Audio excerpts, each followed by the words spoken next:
Alright, so we're back. Today we're gonna be reacting to this video. Dr. Mike goes vegan for 30 days, and we're gonna see if it ends up well for him.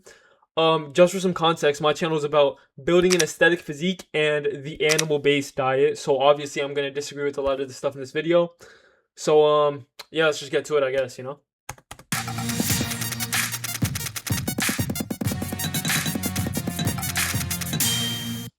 This literally all of this is great loot, to be honest. Like, there's nothing here that I'd say is like good for you. Like, uh, I mean, what is that, yogurt? Oh, vegans can't eat yogurt either, so yeah, probably not. This is just depressing to look at, but anyways, keep it going. One of the biggest problems I ran into, and this is really embarrassing to say on camera, was it's officially official. 4 I have a couple guesses, but I'll just keep them to myself. weeks of going vegan are in the books, and I'm so happy I met my goal. I have to thank you guys for challenging me on my 30 days of keto video. Probably not. A vegan diet can be a very healthy diet, whether you're young, old, somewhere in between, pregnant, non-pregnant, breastfeeding. Or you could just be a billionaire like Brian Johnson and have an entire team that plans your diet for you, and you have to take 30 pills just for it to be adequate. Like, see, my thing with this is like, is the vegan diet really sustainable? He said for pregnant, non-pregnant, breastfeeding, not breastfeeding, whoever, old, young, old.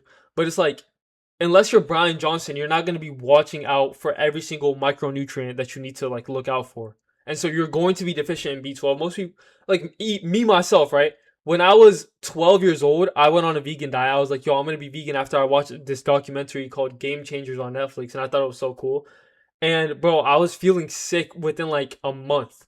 And I just quit that. The vegan diet does not work unless you're meticulously tracking every single micronutrient. And so for that reason, only like actually rich people can do that. And even then, they still probably won't feel good. So yeah. Breastfeeding, not breastfeeding. Basically, it's applicable to all life stages. The reason I put that word can in there, you can follow a vegan diet, eat vegan burgers with sugary sodas, with gummy candies, still be vegan, and that's not really healthy, right? And I have to say, It's not the only healthy diet out there. Some of the loudest voices in the vegan community are quick to say that veganism is the only healthy option. That's not the case. There are several The best, right? Like I got into this argument with my friend one time, and I was like, okay, what's the optimal human diet? And we were like genuinely like sat there in my trampoline in my backyard. We were just laying down, just trying to figure it out. Okay, what's the best diet? And I'm like, okay, veganism is not the optimal diet. We know that. And obviously, the most optimal diet we have is the animal-based diet. And I kept bringing like evidence. Obviously, he brought his too. And so we're arguing about this for the entire spring break, right? And I kept saying it's the optimal diet. He's like, what do you mean by optimal diet? There's no such thing as optimal diet. By the way, the definition of optimal, right? You guys can look it up. I'll put it somewhere over here. Is the best that you have under like a given set of circumstances. I would argue that the best diet that we have as of right now is not a vegan diet. It's not a Mediterranean diet. It's an animal-based diet. That's all I'm arguing. And so for that reason, it's optimal. It's the best that we have. So on day one. I was excited. I was like, if I could tackle keto, I can definitely do vegan. First there's nothing exciting about a vegan diet, bro. Trust me. point at which I had a little bit of hesitation was when I ordered my first at-home delivery. There's about to be some nasty shit I already know. Watch. Buffalo cauliflower bites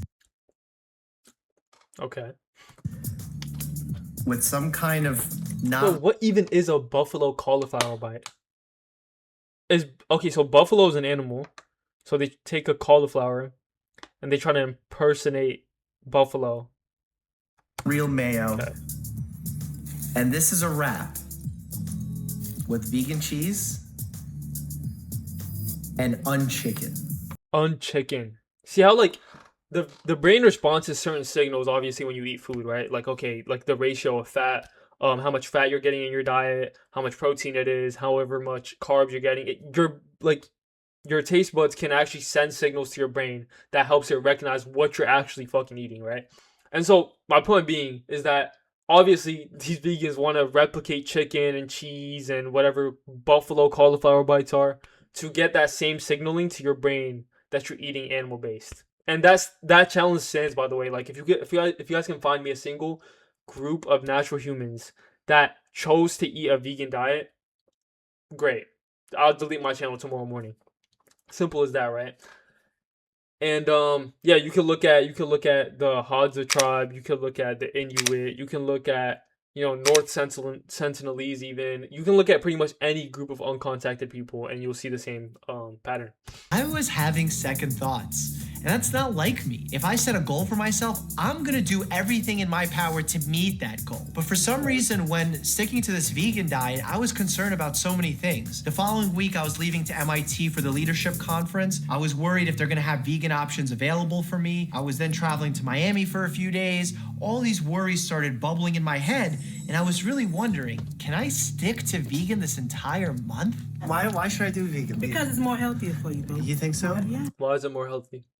But 30 days is a long time. Just do it! This just looks depressing, right? Like, obviously just a bunch of like plant toxins. By the way, there's a lot of those, like in broccoli especially. There's phytoestrogens, there's oxalates, there's lectins, and then there's just all this other stuff where it's just like, what's healthy about it? Like, we all hear, like, ever since we were kids, oh, eat your fruits and veggies. Fruit's fine, but it's like, why should we eat our veggies? It's like we put all these seasonings, fats, olive oil to make it taste better, but in and of itself, our instincts are telling us to not eat it because it's just a plant. So it's like,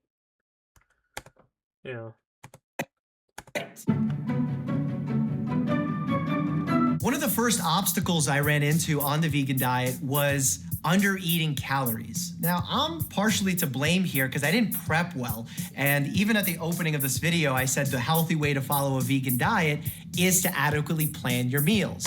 if you're on an animal-based diet, you would never have to plan your meals, therefore you wouldn't run into this problem. First 2 weeks, I have to be honest, I didn't have much of an Because on a vegan diet, it's like you have to plan to eat fortified foods. You have to plan to eat supplements. You'll be deficient in B12. You'll be deficient in vitamin D. You'll be deficient in like a bunch of...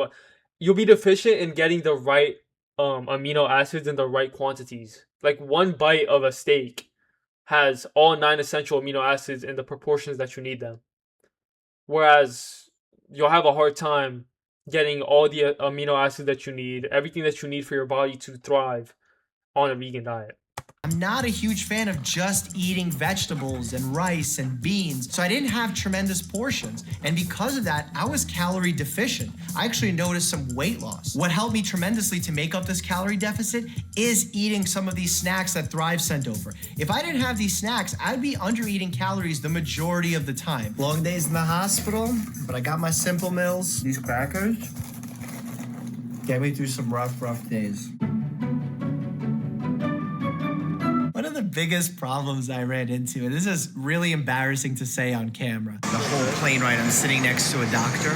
My stomach is going, I had to ask him to stand up like 3-4 times. I mean, probably because of the fiber, right? It's indigestible, which vegans will be like, oh, it's healthy because it's indigestible, which is like, okay, get fiber from fruits, valid, okay, fine. But when you're overeating fiber to a point where it's like, okay, it's really diminishing returns at this point. And then also another thing is like the animal-based diet is easier to digest, right? Most of the digestion gets handled in the small intestine. You don't need to like process or try to process, the fiber that's going through your system. It's like you wouldn't run into this problem that he's just developed from a vegan diet, as we see, if you were to just eat an animal-based diet. From day one up until the last day of the diet, I was having tremendous gas and bloating. It's so embarrassing to say. I mean, think about this. I fly on planes. I interact with patients for long periods of time. I sit in conferences. I can't just be sitting there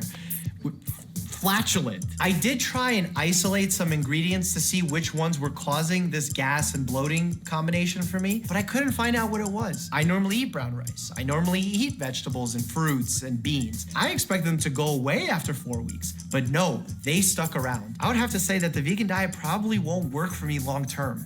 I just can't sit there with my stomach going, It won't work for anybody long term. And me wanting to pass gas the entire time. God, that's embarrassing. At the time I least expected it, disaster struck. I got sick. I started coughing. I got a sore throat. I got a low-grade fever. I went to see the doctor. I weighed the pros and cons of starting antibiotics, of stopping the vegan diet. I decided to stick with conservative treatment and treat it like a viral illness. One of my favorite hacks to treat viral illnesses, actually the symptoms of the viral illness, I wonder why he got sick in the first place. You know, that's pretty interesting. is green tea with Manuka honey. Patrol members be advised. Freeze! Vegan police! Vegan police! Apparently, honey is not vegan. What? I guess honey is an animal This is news to me. What is this? Honey isn't vegan? Honey isn't vegan?